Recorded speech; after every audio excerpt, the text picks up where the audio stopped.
Protein हमारे आहार में प्रमुख स्थान रखता है क्योंकि यह शरीर की वृद्धि एवं विकास के लिए जरूरी होता है।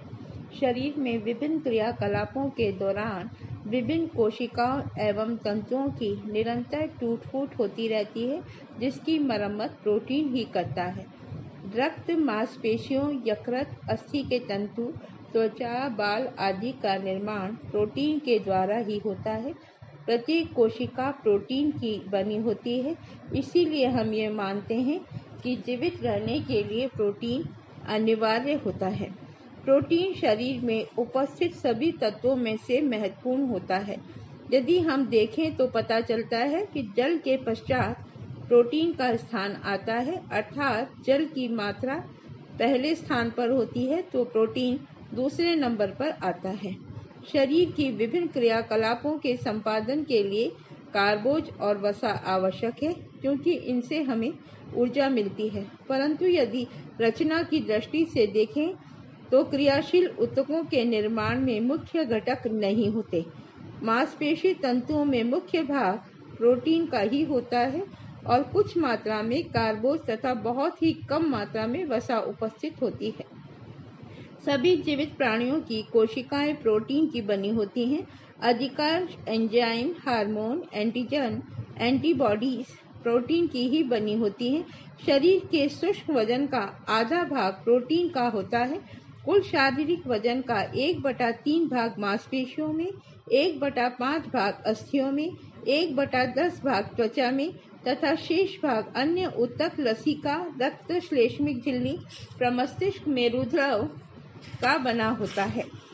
यदि हम प्रोटीन के बारे में देखें तो हार्मोन, एंजाइम, एंटीजन और बाल भी इन्हीं के द्वारा बने होते हैं। कोशिकाओं के केंद्रक व प्रोटीन का निर्माण होता है। प्रोटीन एक कार्बनिक यौगिक है। इसमें कार्बन, हाइड्रोजन, ऑक्सीजन, नाइट्रोजन पाए जाते हैं। इसमें सल्फर, फास्फोरस, लोहा और तांबा भी पाया जाता है। कुछ मात्रा में आयोडीन, कोबाल्ट भी उपस्थित रहता है। प्रोटीन जल अपघटन के पश्चात अपनी सरलतम इकाई अमीनो अम्ल में बदल जाते हैं। कई अमीनो अम्ल मिलकर प्रोटीन का निर्माण करते हैं। अमीनो अम्ल में अमीनो ग्रुप और कार्बोक्सिल ग्रुप दोनों होते हैं। अमीनो ग्रुप क्षारीय प्रकृति के और कार्बोक्सिल ग्रुप अम्लीय प्रकृति का होता है। इस कारण अमीनो अम्ल उदासीन प्रकृति के होते हैं। सभी अमीनो अम्ल भिन्न भिन्न प्रकृति के होते हैं।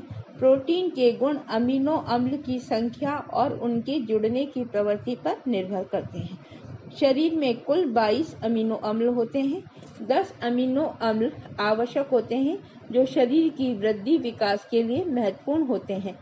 इन 10 जो अमीनो अम्ल हैं आवश्यक, इनके नाम हैं histidine, leucine, lysine, isoleucine, arginine, methionine, threonine, phenyl alanine, valine और ट्रिप्टोफैन। यह हमारे शरीर में निर्मित नहीं होते, केवल भोजन पर ही इनको निर्भर रहते हैं, इसलिए इनको बहुत महत्वपूर्ण माना गया है। आंशिक रूप से आवश्यक अमीनो अम्ल थायरॉक्सिन, सिस्टीन, ग्लाइसिन, टायरोसिन और सेरीन। अनावश्यक अमीनो अम्ल जो भोजन से भी प्राप्त हो जाते हैं और शरीर में भी निर्मित हो जाते हैं।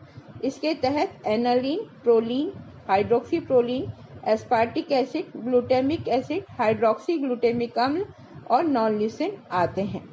अमीनो अम्ल के गुण: यह सफेद, रवेदार, स्वाद में भिन्न, आर्जिनिन कड़वा, सीरीन, एलेनिन, ग्लाइसिन मीठे, ल्यूसीन, ट्रिप्टोफैन स्वाद रहित होते हैं। शिशु वृद्धि के लिए हिस्टिडीन और आर्जिनिन आवश्यक होते हैं। यदि हम प्रोटीन की विशेषताओं को देखें तो आहार में प्रोटीन प्रमुख स्थान रखता है। शरीर के वृद्धि, विकास, टूट-फूट, मरम्मत के लिए आवश्यक होता है। रक्त केशिकाएं, मांसपेशी, यकृत, त्वचा निर्माण में प्रत्येक कोशिका का निर्माण प्रोटीन से ही होता है। Enzyme, hormone, antigen, antibodies protein के बने होते हैं।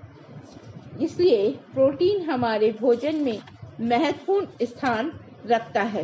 अब यदि हम प्रोटीन का वर्गीकरण करें तो इसे हम अलग अलग गुणों के आधार पर अलग अलग तरीके से बांटते हैं। यदि गुणवत्ता के आधार पर देखें तो हम प्रोटीन को 3 भागों में बांटते हैं। घुलनशीलता के आधार पर देखें तो भी 3 भागों में बांटते हैं और प्राप्ति के आधार पर देखें तो हम इन्हें 2 भागों में बांटते हैं। गुणवत्ता के आधार पर प्रोटीन का वर्गीकरण: पूर्ण प्रोटीन, आंशिक प्रोटीन और अपूर्ण प्रोटीन। पूर्ण प्रोटीन जिसके तहत दूध, दही, मांस, मछली और अंडा आते हैं। यह हमें जानवर पदार्थों से प्राप्त होते हैं और उनमें सभी 10 अमीनो अम्ल उपस्थित होते हैं।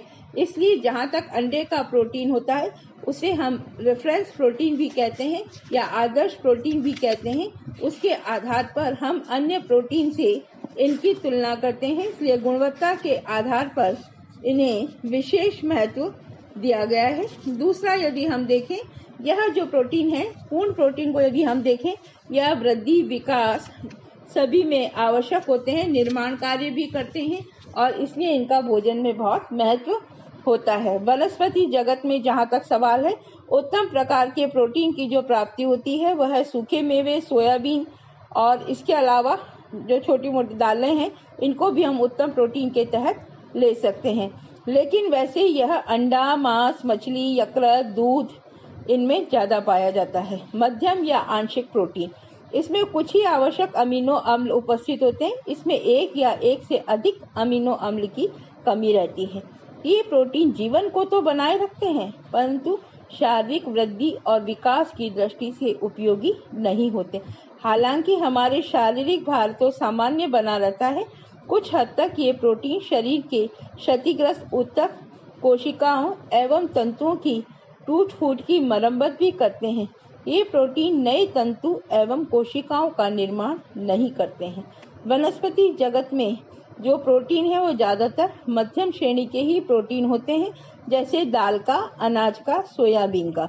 अनाज में लाइसिन तथा दालों में मेथियोनिन अम्ल की कमी रहती है। सोयाबीन जो प्रोटीन है वो सबसे उत्तम इनमें प्रोटीन होता है, लेकिन फिर भी इसमें कमी रहती है मेथियोनिन की, इसलिए इसको उत्तम नहीं माना जाए। लेकिन वनस्पति जगत का सबसे उत्तम प्रोटीन यही है। आंशिक पूर्ण प्रोटीन शैशवावस्था या विकास की अवस्था के लिए ज्यादा हितकर एवं उपयोगी नहीं है, क्योंकि यह शारीरिक वृद्धि और विकास नहीं करते हैं अथवा कभी कभी विकार की दर को भी अवरुद्ध कर देते हैं और विकास जो है वो इनसे कम भी हो जाता है और शरीर का वृद्धि विकास इनसे रुक जाता है। निकृष्ट प्रोटीन या अपूर्ण प्रोटीन, यह वो प्रोटीन है जिसमें अमीनो अम्ल का लगभग अभाव ही रहता है। इसलिए ऐसे प्रोटीन के सेवन करने अथवा ना करने से हमारे शरीर को कोई प्रभाव नहीं होता, क्योंकि यह किसी भी कार्य में सहायक नहीं होते हैं। न तो ये शारीरिक वृद्धि विकास ही कर पाते हैं और न ही क्षतिग्रस्त ऊतक, तंतु एवं कोशिकाओं की मरम्मत कर पाते हैं। शरीर के वजन में भी वृद्धि नहीं होती है। अतः इन प्रोटीन का उपयोग करने जीवित रहने की आशा हम नहीं कर सकते। यह कंदमूल, साग सब्जी, फल, मक्का के जीन आदि में अपूर्ण प्रोटीन ही रहता है।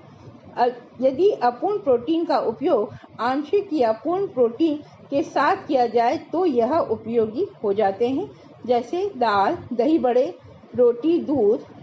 ऐसे अगर हम कॉम्बिनेशन के साथ खाएं तो यह हमारे शरीर के लिए उपयोगी हो सकते हैं, अन्यथा इनका कोई विशेष उपयोग नहीं होता।